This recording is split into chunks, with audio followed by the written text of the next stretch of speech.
Now from KFDX3 Sports with Telvin McDuff. UIL Director of Athletics Dr. Susan Elza was in town today speaking at the Texas Six-Man Coaches Association Clinic. She updated coaches on new UIL rules, guidelines, policies. One of the big items this year is in regard to homeschool students and their potential participation in athletics at public schools. MJ Baird joins us on our video wall to break it all down. The WFISD school board is voting on Monday night whether to allow homeschool athletes to compete in UIL athletics here in Wichita Falls. Now, this is a new thing. It hasn't been the case in the past, but the reason it's new, House Bill 547, it was proposed by Representative James Frank. His goal basically to allow homeschool athletes to compete in UIL athletics and other extracurricular activities as well. This was, approved by the House and the Senate. Governor Abbott just signed it into law last month. Here's some verbiage you should know from this bill. The UIL may not prohibit homeschool students from participating in UIL activities. This is directly from House Bill 547. Basically, the UIL is saying it is now on schools to decide for themselves. So it's an administrative decision. Basically, this vote on Monday night is Wichita Falls deciding if they want to allow it. If not, if they vote no, it's pretty self-explanatory. No homeschool UIL participation. There is a charter school exemption, but I'm not going to go into too much detail there because it's not going to apply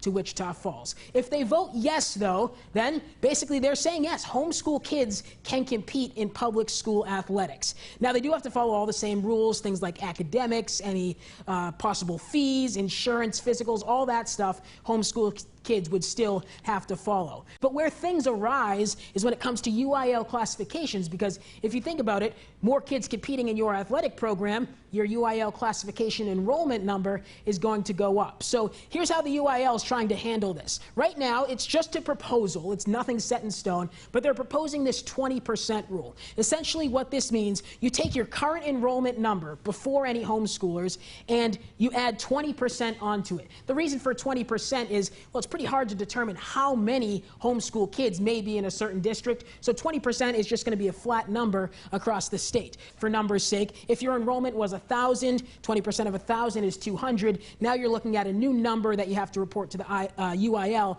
as 1,200. So here are the UIL numbers right now. These three add up to 3,747. These numbers, by the way, directly from the UIL 2020 reported numbers. Well, if you add 20%, I've done the math here. Basically, 4,497 is your new number. That's for all three schools, by the way. I'm going to round it to 4,500 just to talk in even numbers. So how does that now affect the schools? Okay, well, if we use the same percentages, we can see these three numbers are going to show up. And there's nothing wrong with these. Hershey's still 4A, Old High, and Ryder still 5A. Absolutely nothing wrong. But remember, WFISD recently passed a bond for 2 new high schools. So that 4,500 number, instead of now being split 3 ways, is just going 2 ways. And if assuming a 50-50 split, 2,250 in each school. Now you may think, oh, nothing wrong with that, right?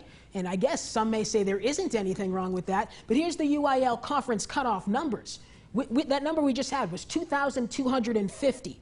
As you can see, that would make those 2 new high schools 6A schools. And again, there's nothing wrong with that if that's the direction the WFISD wants to go. And I know there's still a lot of hypotheticals that go along with this. Again, the vote is Monday night. It could go no or it could go yes.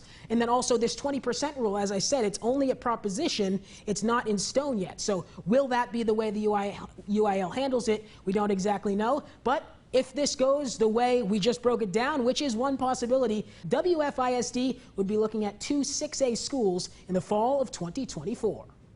Now, to be clear, the 20% rule proposition does not affect the WFISD board meeting vote this coming Monday. The 20% would come into play in future UIL realignment years if the board were to vote yes. Now, the next UIL realignment comes out in February of 2022.